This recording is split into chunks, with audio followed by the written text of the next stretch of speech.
Hello' বন্ধু বান্ধৱীসকল, ইয়াছ exam ক্ৰেকলৈ আপোনালোকক স্বাগতম জনাইছোঁ। আজিৰ এই ভিডিঅ'ত লৈ আহিছোঁ আপোনালোকৰ এইটো চাই লওক, টেট কাম recruitment test, teacher eligibility test, যিটো আপোনালোকৰ বহুত দিনৰ পৰা অপেক্ষাত আছিল বা বহুত কেণ্ডিডেটে ভাবি আছিল যে টেটটো কেতিয়া আহিব, কাৰণ বহুতৰ DLED হওক BEd হওক এনেকুৱা হৈছিল যে তেওঁলোকে কমপ্লিট কৰি বহি আছে। এতিয়া আহি গ'ল কিন্তু আপোনালোকৰ গ্ৰেজুৱেট টিচাৰ্ছৰ GT আৰু পষ্ট গ্ৰেজুৱেট টিচাৰ্ছৰ PGTৰ নটিফিকেশ্যন আহি গ'ল। ষ্টাৰ্ট হ'ব কেতিয়াৰ পৰা ফৰ্ম ফিল আপ 21 অক্টোবৰ 2024 পৰা, আৰু টোটেল ভেকেঞ্চি আছে 9717টা। ইয়াতে আপোনালোকে নিশ্চয় দেখা পাইছে, আৰু তাৰ ভিতৰত গ্ৰেজুৱেট টিচাৰ্ছৰ আছে 8230টা আৰু পষ্ট গ্ৰেজুৱেটৰ আছে 1487টা।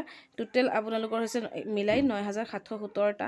আৰু এইখিনি যোৱাকালি ৰনোজ পেগু ডাঙৰীয়াই তেওঁ টুইটাৰৰ থ্ৰুদি জনাইছে যে ASSEB মিটিং হৈছে ASSEB ডিপাৰ্টমেণ্টৰ মানে ডিপাৰ্টমেণ্টৰ লগত, এডুকেশ্যন ডিপাৰ্টমেণ্টৰ লগত, আৰু তেওঁলোকে ৰিভিউ কৰিব প্ৰচেছ, মানে যিটো টেটৰ প্ৰচেছ হ'ব সেইটো ৰিভিউ কৰি তেওঁলোকে এইবাৰ পৰীক্ষা পাতিব। আৰু সেই পৰীক্ষাত ইমানটা ভেকেঞ্চি আছে আপোনালোকে নিশ্চয় দেখা পাইছে।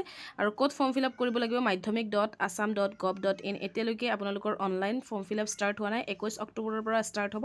তাৰপিছত আপোনালোকৰ ভিজিবল হ'ব, তাতে আপোনালোকে madhyamik.assam.gov.in ইয়াতে গ'লে আপোনালোকে দেখা পাব। আৰু আপোনালোকৰ ইয়াতে কৈছে addendum to the original advertisement has been issued. আপোনালোকৰ অৰিজিনেল এডভাৰটাইজমেণ্ট অলৰেডি ইছ্যুড হৈছে বুলি কৈছে। সেই হিচাপে আপোনালোকে 21 তাৰিখৰ পৰা ফৰ্ম ফিল আপ কৰিব পাৰিব। আৰু গাঁৱৰ হওক বা এনেকুৱা বহুত কেণ্ডিডেট আছে নিবনুৱা, বা চহৰৰ মানে এনেকুৱা হৈছে শিক্ষিত নিবনুৱা আজিকালি অলপ বাঢ়ি গৈছে। সেই হিচাপে আপোনালোকে এইটো হৈছে এটা ভাল পদক্ষেপ। 9717টা ভেকেঞ্চি যদি আপোনালোকে ইয়াতে ভালকৈ পৰীক্ষা দিয়ে, টেটটো পৰীক্ষা দিয়ে, তেতিয়াহ'লে আপোনালোকৰ এই যথেষ্ট পষ্টৰ ভিতৰত আপোনালোকৰ চিলেকশ্যন হোৱাৰ চান্সটোও থাকিব। সেইকাৰণে এইটো এটা ভাল খবৰ। আৰু madhyamik.assam.gov.in আপোনালোকে ভিজিট কৰি থাকিব, তাতে ফৰ্ম ফিল আপৰ ডেট ষ্টাৰ্ট হোৱাৰ লগে লগে লিংকটো এভেইলেবল হৈ যাব। আৰু আপোনালোকে যদি চেনেলটো ছাবস্ক্ৰাইব কৰা নাই তেতিয়াহ'লে ছাবস্ক্ৰাইব কৰি ল'ব, কাৰণ অসম চৰকাৰ ৰিলেটেড বা গভমেণ্ট জবৰ ৰিলেটেড যিকোনো ভিডিঅ' পাব বিচাৰে তেতিয়াহ'লে চেনেলটো ছাবস্ক্ৰাইব কৰি ল'ব। ধন্যবাদ।